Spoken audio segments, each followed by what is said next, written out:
અમરેલીની લીલિયા તાલુકા પંચાયતના સભ્યનો ભાજપ નેતા સામે મોટો આરોપ। ખનીજ ચોરી મામલે ભાજપ નેતા વિપુલ દુધાત વિરુદ્ધ પ્રહાર કર્યા। તાલુકા પંચાયતના સભ્ય અલ્પેશ સોલંકીના આકરા પ્રહાર। ભાજપ નેતાએ ખનીજ ચોરી સામે સવાલ ઉઠાવતા અલ્પેશ સોલંકીનો જવાબ।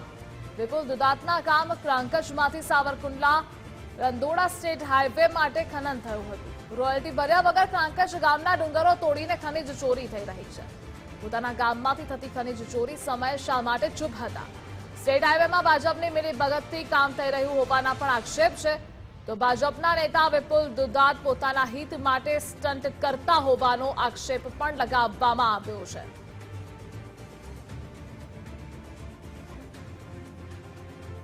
તો અમરેલીની લીલિયા તાલુકા પંચાયતના સભ્યનો ભાજપ નેતા સામે મોટો આરોપ।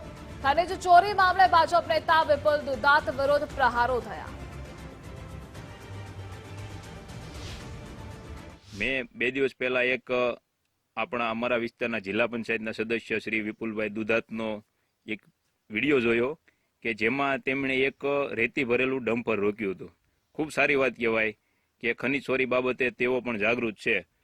પણ મારે વિપુલભાઈને એટલું જ કહેવું છે કે આજથી 10 મહિના પહેલા જ્યારે તમારા જ ગામમાં બેફામ રીતે ખનીજ ચોરી થઈ રહી હતી કે તમારા જ ગામના ડુંગરા, તમારા જ ગામની પડતર જમીન અને તમારા જ ગામના ગૌચરો ખોદીને જ્યારે રંગોળા સાવરકુંડલા હાઈવે બની રહ્યો છે, એ ઓમ કન્સ્ટ્રક્શન દ્વારા જ્યારે બેફામ ખનીજ ચોરી થઈ રહી હતી ત્યારે તમે કઈ નિંદરમાં સૂતા હતા?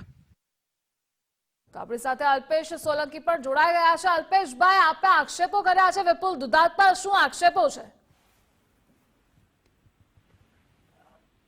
હેલો જી અલ્પેશભાઈ।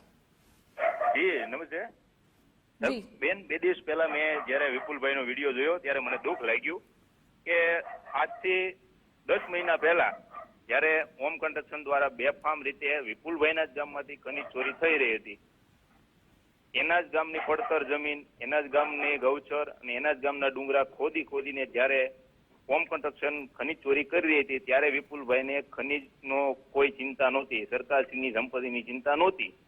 આજે જ્યારે એની જ પાર્ટી પર આક્ષેપ લાગ્યા છે ત્યારે એને કેમ આજે સૂઝ્યું કે ભાઈ આ બેફામ રીતે ખનીજ ચોરી થઈ રહી છે, ડમ્પરો એટલી બેફામ રીતે રેતી ચોરી કરી રહ્યા છે? આ તો ઘણા દિવસોથી ચાલે છે।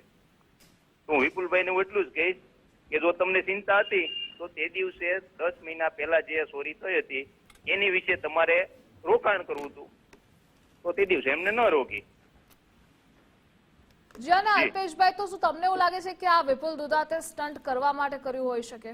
જી ચોક્કસ વિપુલભાઈએ પોતાના માટે જ આ સ્ટન્ટ ઉભો કરેલો છે અને એ પણ એના મળતિયાની જ ગાડી હતી અને એને જ રોકી હતી અને પાછા પોતે છોડાવશે, પોતે પૈસા નાખીને પોતે જ છોડાવશે એ ગાડી। જી અલ્પેશભાઈ, જોડાવા બદલ આભાર આપનો। જી અલ્પેશભાઈ।